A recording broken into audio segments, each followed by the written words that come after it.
Cordial saludo, bienvenidos una vez más a JCH Divulgación Jurídica, donde encuentran como otros podcasts y videos de interés. Continuamos con el estudio de la Constitución Política de Colombia, abordando en esta oportunidad el derecho fundamental a la libertad de información, establecido en su artículo 20. En el podcast anterior estudiamos el derecho a la libertad de expresión y opinión, y más adelante profundizaremos en la libertad de prensa, derechos fundamentales que también nos trae el artículo 20 que ocupa nuestra atención el día de hoy. Leamos entonces, como es nuestra costumbre, la norma que venimos estudiando, abro comillas. Constitución Política de Colombia, artículo 20. Se garantiza a toda persona la libertad de expresar y difundir su pensamiento y opiniones, la de informar y recibir información veraz e imparcial, y la de fundar medios masivos de comunicación. Estos son libres y tienen responsabilidad social. Se garantiza el derecho a la rectificación en condiciones de equidad. No habrá censura. Cierro comillas. Digamos entonces que el derecho fundamental a la información garantiza que todas las personas en Colombia tienen el derecho tanto de brindar como de recibir información veraz e imparcial. Esto significa que la información que circula debe ser fiel a los hechos, sin manipulaciones ni distorsiones, y sujeta a criterios éticos. Este derecho se diferencia del derecho a la libertad de expresión y opinión,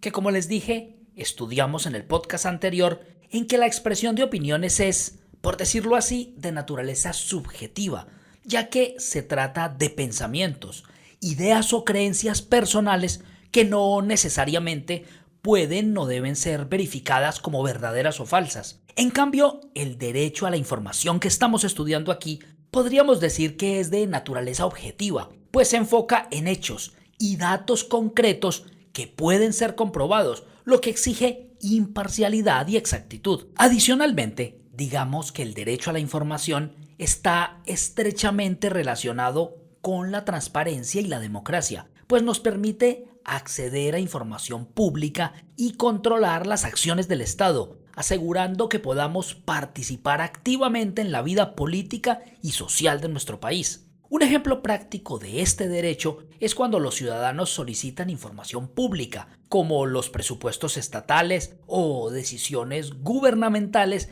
que afectan el bienestar general. Por otra parte, la Constitución de nuestro país también nos brinda la posibilidad de exigir rectificación en caso de que se difunda, por ejemplo, información falsa o inexacta sobre nosotros, obligando incluso judicialmente a los emisores de dicha información a que la corrijan parcial o totalmente. Escuchen ustedes lo que nos dice la Honorable Corte Constitucional respecto a este tema en la sentencia T-063 de 2024. Abro comillas, derecho a la información. A su vez, el artículo 20 constitucional contempla el derecho a informar y recibir información veraz e imparcial. El objetivo de esta garantía, diferenciable de la libertad de expresión, es la de proteger el flujo, la veracidad e imparcialidad de la información que circula. Así pues, se protege la comunicación de versiones sobre hechos, eventos, acontecimientos, gobiernos, funcionarios, personas, grupos y en general situaciones en aras de que el receptor se entere de lo que está ocurriendo. De acuerdo con la jurisprudencia constitucional, es un derecho de doble vía, en tanto que la recepción como la emisión son garantías paralelas. Específicamente, se ha reconocido la protección de las actividades de buscar información, procesarla y transmitirla, pero también la de recibirla.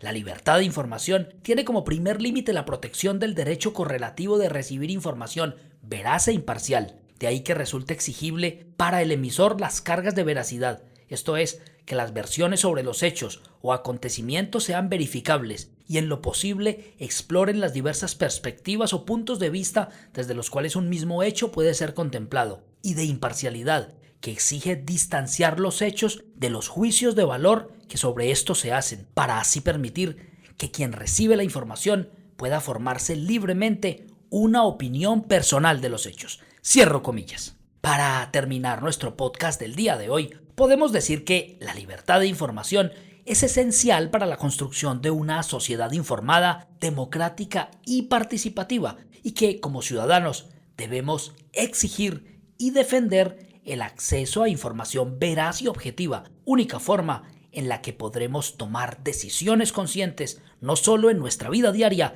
sino en el ejercicio de nuestros derechos políticos. Hemos llegado al final del podcast del día de hoy, en el que estudiamos la segunda parte del artículo 20 de nuestra Carta Política, que consagra el derecho fundamental a la libertad de información. Espero que este tema haya quedado claro y que sea de utilidad para todos ustedes. Los invito a darle like si están escuchando este podcast en Facebook o YouTube, o a calificarlo si lo están haciendo en Spotify. No olviden compartir esta información para que muchas más personas sigan aprendiendo derecho con nosotros. Gracias por escuchar.